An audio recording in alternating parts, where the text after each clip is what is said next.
If you only had 2 weeks on this earth, what would you want that to look like? Would you want to be surrounded by your loved ones, or would you rather go out and see the world?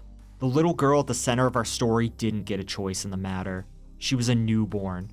Her 2 weeks on this earth were nothing more than a cruel joke. Today's story is just as confusing as it is senseless and vile, and it will leave you with a lot of questions. This is the story of Caliyah McNabb. In September of 2017, first cousins 28-year-old Christopher Michael McNabb and 25-year-old Cortney Marie Bell lived with their 2-year-old daughter Clarissa in a trailer in the Eagle Point mobile home community in Covington, Georgia, near Henderson Mill Road and Highway 36. And yes, you heard all of that correctly. These are first cousins living as a couple who have reproduced. And if you're wondering, no, this is not a crime in Georgia. Marriage or relationships between first cousins is actually legal in more places than you would expect. Cortney was born on March 29, 1993, and she was raised primarily by her father, Tim Bell, and her grandparents. She didn't have a relationship with her mother, and she actually didn't know who she was until one fateful day when she was 12 years old. Cortney was scrounging through her father's car looking for cigarettes and came across a hospital bracelet that had her birthday listed, as well as the name Pamela Hamby. Pamela Hamby had been introduced to Cortney in the past as a family friend, but the 12-year-old put two and two together and figured out that she was actually her biological mother. I'm sure as you can guess, Pamela wasn't much of a mom. She actually didn't take care of any of her 7 kids, and when Cortney attempted to salvage some sort of relationship with her, Pamela wasn't interested. We have quite a bit to unpack here. Why is a 12-year-old scrounging around for cigarettes in her dad's car? And why was Pamela's hospital bracelet stashed in the car for 12 years? Does Tim even clean his car out? Now in 2013, Pamela did one of the worst things that she probably could have done. She introduced her 20-year-old daughter to her biological brother's son, Christopher McNabb. The two had a lot in common, actually. They both loved using drugs, both grew up without their mothers, shared the same bloodline, so it would only make sense that they would want to become a couple, obviously. Now, I'm not going to pass judgment on their bizarre cousin relationship. To each his own, right? But it's not like Christopher was a stand-up guy either. In fact, he was described as the kid from hell, and his misbehavior spanned back to when he was just 8 years old. So with that in mind, let's talk a little bit about Christopher. He was born on March 23, 1990. By the time he was 14 years old, he already racked up a criminal record that included fighting, stealing, destruction of property, and running away from home. In fact, Christopher's father and stepmother called the cops on him multiple times. His parents even had to keep a deadbolt on their bedroom door in order to keep Christopher out because he'd just steal their stuff. And it didn't actually even help. He'd reportedly stolen around $300 in cash and $7,000 in jewelry from his parents' bedroom and used it to get hotel rooms to do drugs in. At the age of 17, he was arrested for theft, criminal trespass, larceny, criminal damage to property, and auto theft. You see, Christopher kept breaking into a metal shop called Woods Fabrication, located at 2759 Old State Highway 113 in Taylorsville, Georgia. While there, he stole a 2006 Ford F-350 and smashed it through a locked gate in order to take it. You'd think Christopher wouldn't be dumb enough to hit the same place up twice, right? Well, nearly 2 weeks later, he was arrested again after police were called by a security guard who claimed that Christopher tried to run him over while he was in the process of stealing a 1989 Ford truck and used it to break through a fence. 9 days later, police were called back to the fabrication shop where the owner reported the theft of a 1964 Buick Skylark that Christopher used to, once again, crash through the facility's gate. It is suspected that Christopher did this 5 times in total. After his misadventures with Grand Theft Auto, Christopher stole a PlayStation and a car from a house he was hanging out at. He was yet again arrested and spent 2 years in prison. Now, you would think after doing real time in prison, Christopher would have gotten his life together, right? Well, 5 weeks after being released, he stole his father's car and led police on a high-speed chase that ended after he hit a curb and blew out one of the tires. Then he chose to flee on foot. He was located at around 2 in the morning and arrested yet again. So now that we have a little bit more background on our couple, we can continue with their story. Cortney and Christopher claimed that they were married, although this wasn't actually the case. Chris's family was actually really embarrassed about their relationship, with his father being the most vocal about it. In 2015, Cortney became pregnant with the couple's first daughter, Clarissa, after her IUD allegedly fell out. She'd been pregnant once prior with another man's baby, which turned out to be a stillborn. Chris was not around for the first year and a half of Clarissa's life because he was back in jail yet again. But when he got out, he claimed the two had an instant bond. Christopher, Cortney, and Clarissa were initially living with Cortney's father, Tim Bell, but eventually needed more space and moved into a trailer in the Eagle Point mobile home community in Covington, Georgia. But this wasn't a family-friendly trailer park full of kids or retirees. Rather, it housed a lot of criminals, some pretty bad ones in fact. The trailer park used to be called the Pine Valley Mobile Home Park, and on August 16, 2000, a man by the name of William David Riley Sr. lit his rented trailer on fire with his 3 kids, 6-year-old Ashley, 5-year-old William, and 3-year-old Samantha inside. He was sentenced to death on March 14, 2003. Eagle Point was also a known location by the police for domestic calls. Some of those calls were dispatched to the McNabb Bell trailer because by now, Christopher started putting his hands on Cortney. Family and friends have been quoted as saying that Cortney always had bruises all over her. And on one occasion, Christopher started busting the windows in the trailer in a fit of rage. Macon County 911, what's the address of the emergency? You need to send the police down here because Lot 31 is busting windows out of the trailer. Who is busting the windows out? The people that reached 31.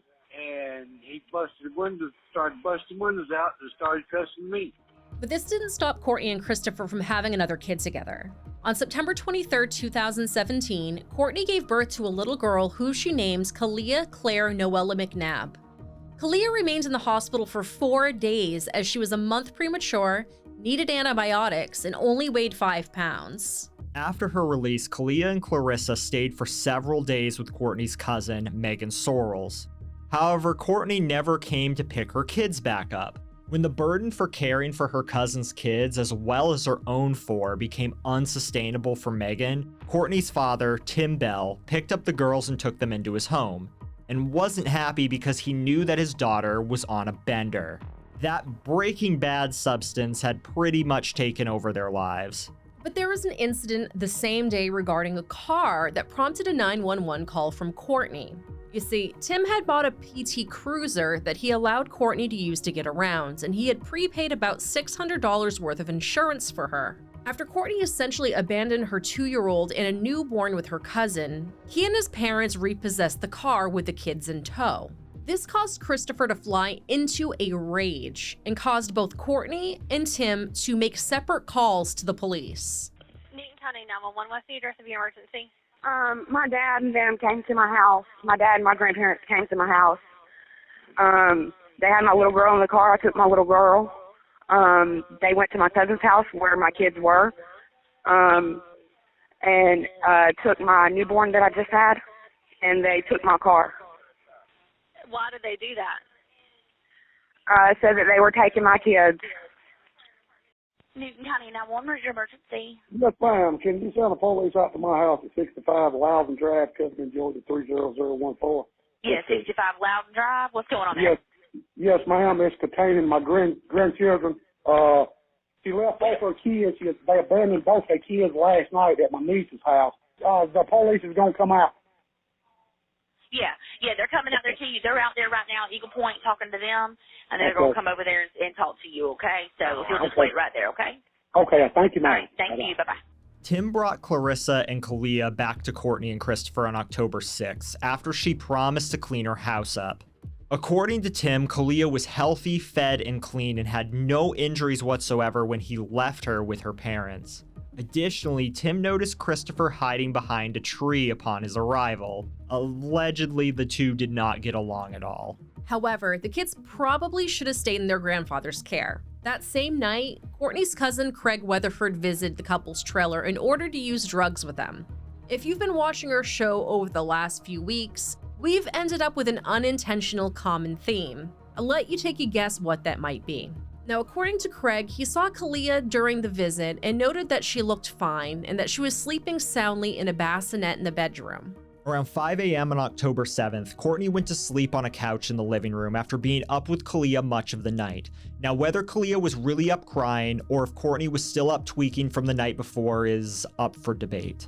At 5:51 that same morning, Christopher was up and added a new profile picture to his Facebook account. Just a few hours later at 7:41 a.m., Christopher texted his friend, Shane Kidd, stating that he was wigging and tripping, in his own words, and needed to get out of the house. Shane was another friend that also used drugs at the couple's trailer, and claimed to have used there several times since Caliyah had come home from the hospital.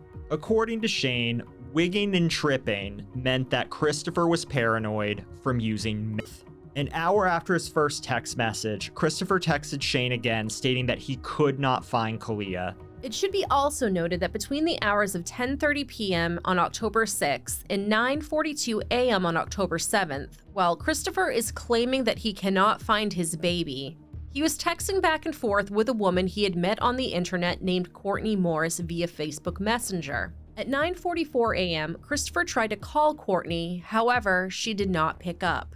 It's been alleged that Christopher often cheated on Cortney Bell, and it was not unusual for her to chase him down and confront the women he'd been stepping out with. I know two Cortneys in one case can be confusing. However, this is the only time during the story that we're going to be discussing Cortney Morris. Christopher then joined Cortney, the mother of his children, on the couch and went to sleep for a very short period of time. As just after 10 a.m., Clarissa woke Christopher and Cortney after she too discovered that Caliyah was missing. Now mind you, Clarissa is 2 years old. It should also be noted that the couch where Christopher and Cortney were sleeping was near two doors that led outside, and that those were the only ways in and out of the home. Cortney called her father, her aunt, and her friend Melissa Davis to ask if Caliyah was with them. Now, Melissa walked over to the couple's home a few moments later and saw Christopher standing on the porch. According to Melissa, he repeatedly stated, quote, "They're going to think I did this," end quote. She told him to calm down, but something didn't feel quite right. Cortney was calling out for Caliyah and told Melissa that she thought that maybe her grandparents might have taken her. At 10:39 a.m., Cortney finally called 911 and reported that Caliyah was missing. Melissa then saw Christopher leave the home and noted that he was not carrying anything when he left. Eaton County 911, what's the emergency? I just woke up. My dog woke me up on the couch. I have a 2-year-old and I have a 2-week-old. And my 2-week-old is not in her sleeper. Her passy's on the floor. She's not in her sleeper? She's not in her sleeper. She's not here. I've looked everywhere. I've looked under clothes and everything. What's your address, ma'am? 12145 Highway 36, Lot 31. Home Park? Yes, Lot 31. Do you think somebody took her, ma'am? My child said, my 2-year-old says she's gone. And I've looked everywhere in the house, so I don't know another possibility. How old is she, ma'am? 2 weeks old. Several officers arrived on the scene a few minutes later and met with the mother. She told the officers that Caliyah was missing and repeated that she had last seen her at approximately 5 in the morning. She also noted that Christopher told her that he received a text from his father at 9:30 a.m. and that at the time, both kids were okay. Cortney stated that a little before 10:30 a.m., Clarissa woke her and Christopher, saying that Caliyah was gone. She also noted that Christopher had left and walked toward Highway 36 to look for their daughter. Please keep in mind that Caliyah is a newborn. She couldn't have gotten up and walked off on her own, and the fact that Cortney keeps calling out for Caliyah is kind of bizarre. The owner of the mobile home park and officers at the scene noted that there were no signs of forced entry to the home, which included a window near Caliyah's bassinet in the master bedroom. There was also no blood or any other signs of trauma in the bedroom or anywhere else in the home. One officer testified that Cortney was adamant that she did not suspect that anybody would come into the home and take Caliyah. A crime scene investigator noted that, given the lack of signs of forced entry on the doors and the window of the home, it did not appear to be plausible that somebody had broken in and kidnapped Caliyah. About a half hour after the officers arrived, Christopher approached the home from the direction of Highway 36. Now, it was raining at the time, and according to those on the scene, he He was sweaty, wet, muddy, and he had green stuff on him that suggested that he might be coming out of the woods. His demeanor was described as fidgety, shady, and extremely nervous. Christopher showed one of the officers where he had been looking in the woods for Caliyah, but never explained why he was looking for her there. An officer noted that Christopher had a flashlight, which the father claimed to have been using to find her. However, according to the responding officers, the sun had been up since around 7:40 a.m. that day. A few minutes later, investigator Jeff Alexander arrived on the scene and spoke with the parents inside of their trailer, after which he directed a search for Caliyah in the wooded area where Christopher told deputies that he had traveled. He noted that he found it very odd that Christopher had gone to search for her there. He also noted that the sheriff's office would not have focused its search in the woods had officers not learned that Christopher had gone out there. Another investigator named Wade Freeman, who also assisted in the investigation, learned that there were several theories about where Caliyah might be, including that Christopher's father, Cortney's grandparents, or a neighbor in the trailer park might have taken Caliyah. Now, investigator Freeman found no indication that any of those leads were viable. Greg Weatherford, who you'll remember joined the couple in their drug taking the night prior, denied that he broke into the couple's home and kidnapped Caliyah. Cortney's father, Tim, denied going to the trailer park on the night of October 6th or the morning of October 7th to take Caliyah from the couple, and noted that he would not have done so without calling to get permission first. Christopher and Cortney were taken to the Newton County Sheriff's Office for questioning, where Christopher was given Miranda warnings before being interviewed. According to investigator Alexander, neither Christopher nor Cortney were under arrest at the time, and the purpose of the interviews was to quickly gather information about the timeline of Caliyah's disappearance. Investigator Alexander said at the time that they were considered persons of interest.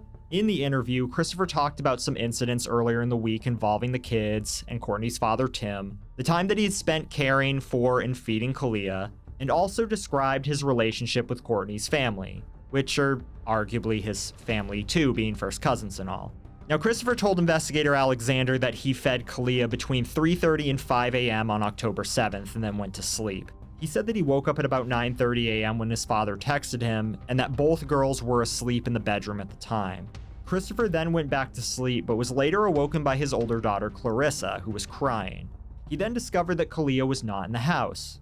After helping Cortney search for Caliyah in the home, he left and he started looking for her in the woods.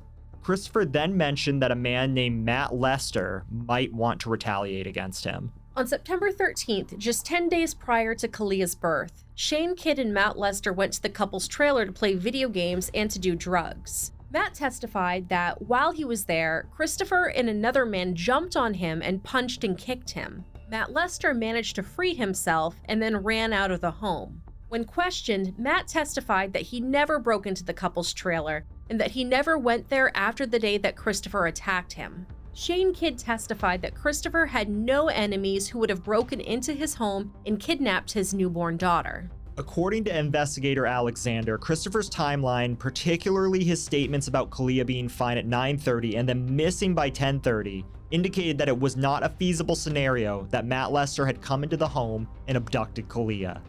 Christopher had told police that he felt somebody had put out a hit on him. But investigator Alexander found it illogical that somebody would retaliate against a person's newborn when that person was asleep on a couch nearby.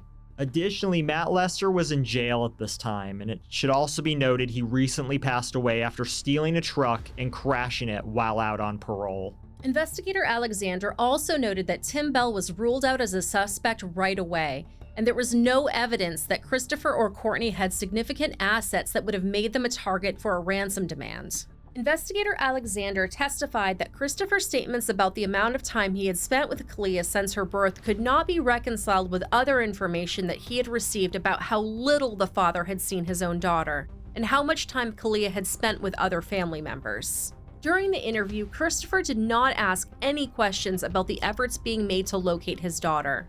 Both Christopher and Cortney were not charged and were escorted home by deputies after the interviews were concluded. The search for Caliyah continued that afternoon and evening. A perimeter was set up for the wooded area around the trailer park, and canine units were brought out to the scene.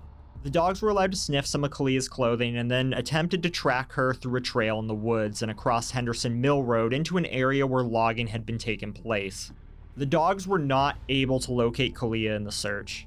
Around 9 p.m. that night, the search was suspended for the evening. On the morning of October 8th, both Christopher and Cortney, as well as Pamela Hamby, prepared to appear on television for a press conference. Now, you'll recall from earlier that Pamela is Cortney's biological mother and Christopher's aunt. During this time, the search for Caliyah had resumed. A neighbor who had joined the search efforts came across a log that was sitting over a hole in the ground that looked unusual and out of place. Under the log, there was a pile of sticks. The neighbor saw a black drawstring, and when she pulled on it, she saw a blue Nike drawstring bag. At that point, the neighbor asked someone with her to alert the police. Deputy Timothy Dickerson was participating in the search near Henderson Mill Road, and he responded to where the bag had been located. It appeared to be wet from the recent rain, but Deputy Dickerson did not think that the bag appeared to have been there very long. Investigator Mickey Kitchens arrived on the scene a few minutes later, and he and Deputy Dickerson opened the bag. They removed several articles of men's clothing, which were later determined to belong to Christopher McNabb. Deputy Dickerson and Investigator Kitchens then saw the top of an infant's head and an ear beneath a blanket. Inside of the bag was the body of Caliyah McNabb. It has been also noted that a stash of drug paraphernalia was located near where poor Caliyah was found. You might be wondering, how did the K-9 unit not pick up Caliyah's scent when she was found so close to the home? This was due to Caliyah's small size, the fact that she was carried, and the fact that she was wrapped in clothing inside of a bag. All of these factors would have made it harder for a dog to track her scent. Kim Weatherford, who was Cortney's aunt and Craig's mother, learned from her husband that Caliyah's body had been found, and so she called her niece to tell her what had happened. At the time, Cortney was in a vehicle with Christopher, her mother, and 2 other people. They were returning to the trailer for an interview with the media. After Kim told Cortney that Caliyah had been found, Pamela Hamby told Christopher to run. Pamela, who was Cortney's mom and Christopher's aunt, later testified that she told Christopher to get out of the car because she worried that people would believe that he killed Caliyah. Christopher stated that he was worried that if Caliyah was found near their home, people would think he and Cortney had something to do with it. When the car stopped at a red light, Christopher said, "They are going to think it's me," and so he jumped out of the car. A few minutes later, Cortney, Pam, and the others arrived at the trailer park without Christopher. An officer asked Cortney if she was missing a backpack. She replied that Christopher had a bag that she had not seen in a couple days. She described the bag as a Nike drawstring bag that was blue on one side with a red emblem and red on the other side with a blue emblem. She said Christopher kept the bag with him all of the time and carried his clothes in it, but that she had not seen it in a couple days. Cortney then advised the officer that when she learned that Caliyah had been found, Christopher jumped out of the car and said, "They are going to blame me for it," and ran away. The officer then issued a lookout for the father. Investigator Alexander, who directed the search for Caliyah, and now Christopher, noted that this raised their level of suspicion, as, in their words, innocent people don't run. Christopher entered a Chevron gas station on Highway 36 later that afternoon. According to cashier Julie Hanna, Christopher looked wet and nasty. He told her that he had gotten out of the car when he learned Caliyah had been found, and that he had been running because the cops were on his trail. Christopher, who was acting hyperactive, told the cashier that he did not do it. The cashier called 911 and asked a customer to not leave her alone with Christopher. According to the customer, Christopher alleged that he had been in the woods for 2 days. But this wasn't the only 911 call placed. In fact, there were 3. County 911, what's the address of your emergency? That guy that his baby was found dead is in the Chevron on 36. Okay. Do you still have eyes on him? Yes, Yeah, ma'am. he's He's in my sorry, parking lot. Okay, hold on one Hurry, second. please. I know they're on the way. Keep on the phone radio. Is he running? Hello? Newton County 911, where's your emergency? Yes, the guy y'all are looking for, he's in the store right here at 36. We have a deputy that's in the area. Do you see our deputy? Yeah, there's 2 or 3 right. Okay, all right. If you'll just let them check it out. Oh, there he is. They got him? Yeah. Newton County 911, what's the address of your emergency? Highway 36. I'm at the Food Mart, the Chevron Food Mart.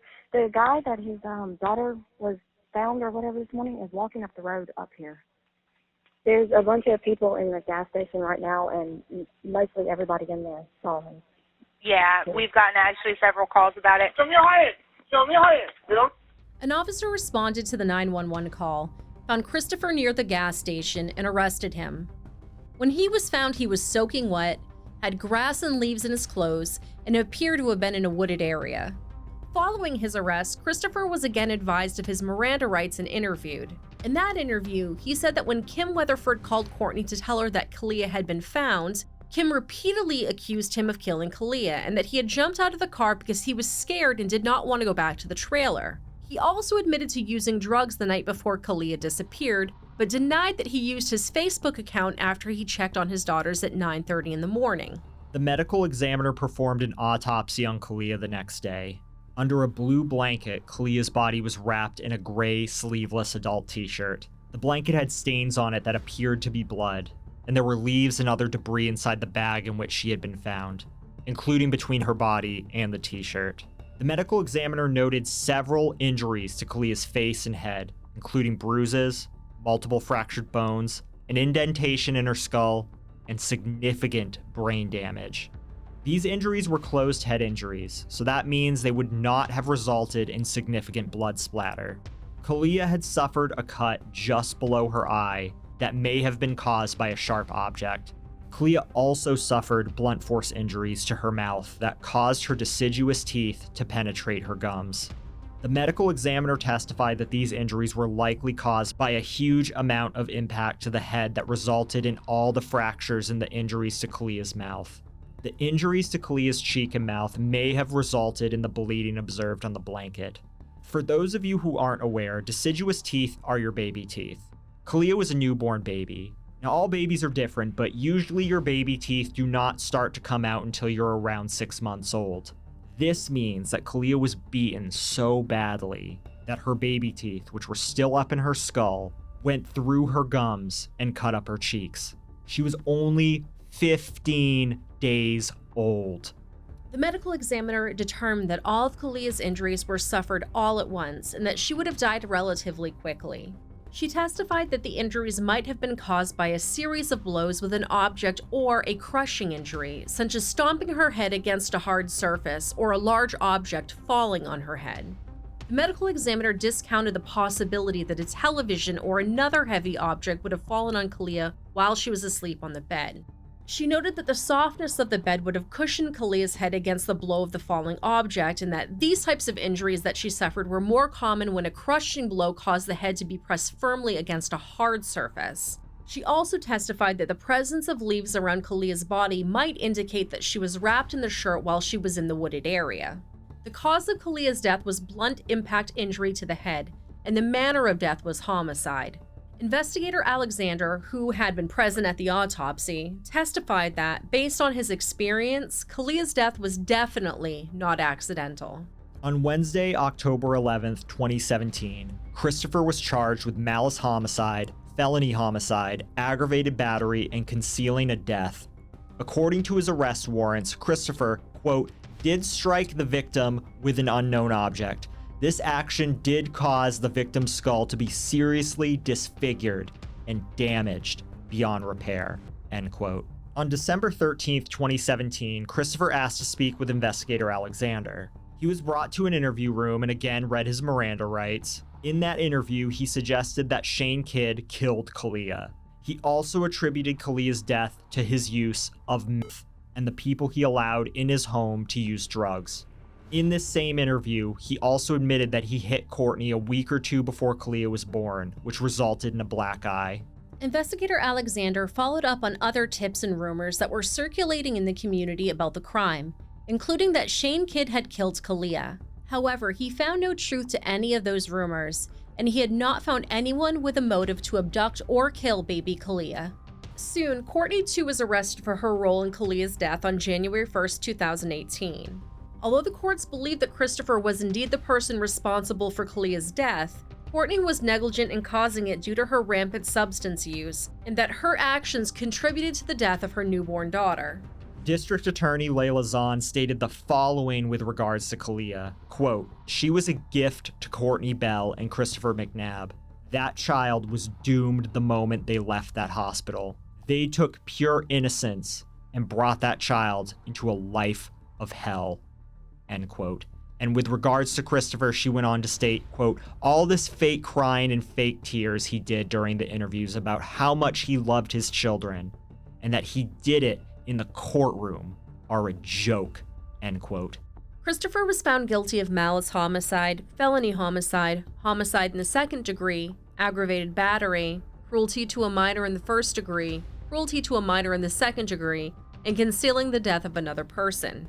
He's currently being held at the Hay State Prison, serving life without the possibility of parole. After the sentence was delivered, Christopher responded, I would never do this. I'm innocent. You claim you're innocent, so you tell me what sentence the man or woman that you claim did this should receive. If you ever find out who did them, they deserve to be under the jail. Okay, so they ought to get the maximum sentence. Most definitely. Okay. On the crime of malice murder, I sentence you to life in confinement without parole.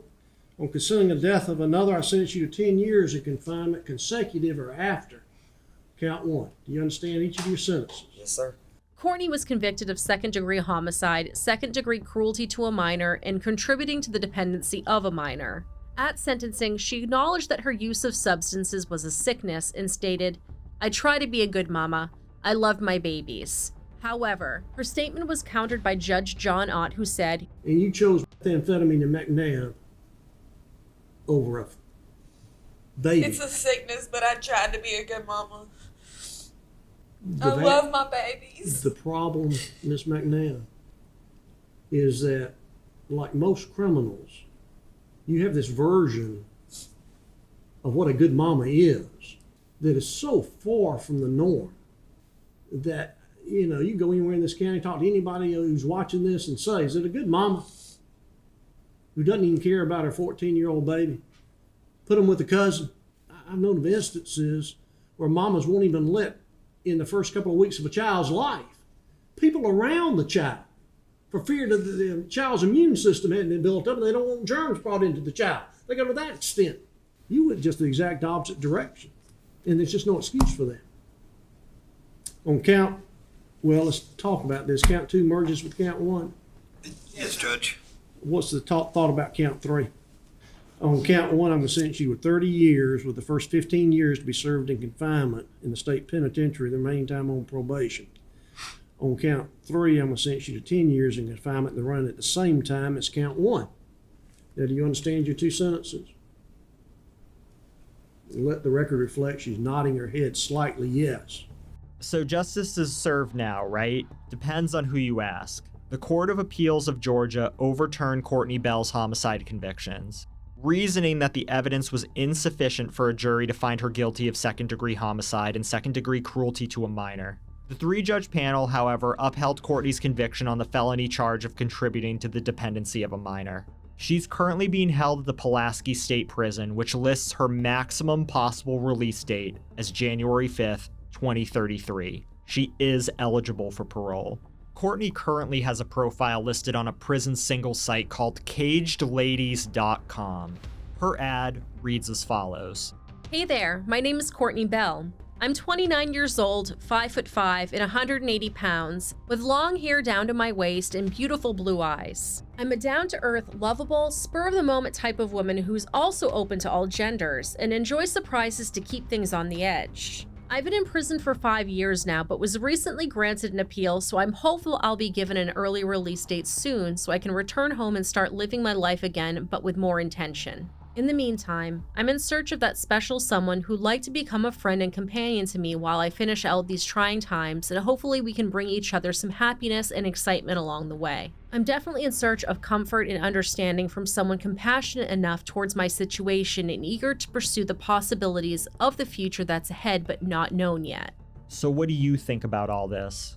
Like many things in this case, there's a ton to unpack and so many unanswered questions.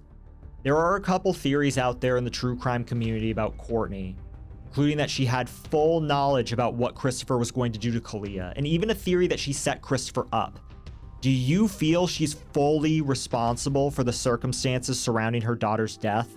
It should be noted that Cortney is a battered woman. That is a fact. You can see that from the police body cam footage. She's all bruised up.